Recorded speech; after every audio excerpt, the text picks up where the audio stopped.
A new state law is loosening the requirements it takes to work inside a classroom. House Bill 409 passed at the end of January and is now being adapted by schools right here in Northwest Ohio. 13 ABC's Jack Bassett has a look at how the legislation is changing the way that Findlay City Schools staff are operating this semester.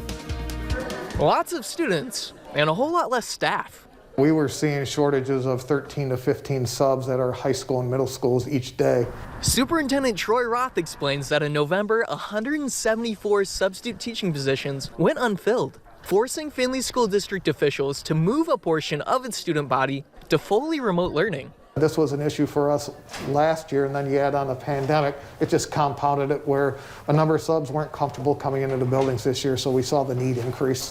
Students are now back in the classroom 4 days a week. And thanks to a new Ohio law, can now have a full staff of substitute teachers available to manage students. You know, House Bill 409 came along and is going to help us.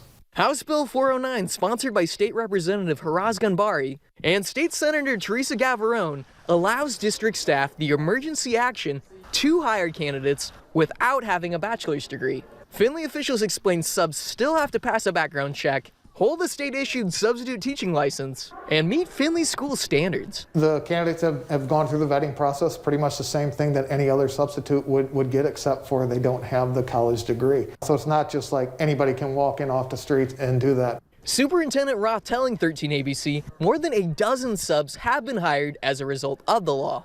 You know, it's up to each individual district what their needs are. We saw a need and we thought we'd have people in the community, and we were pleasantly surprised with the number of candidates who showed up and were solid candidates. In Findlay, Jack Bassett, 13 ABC, Action News.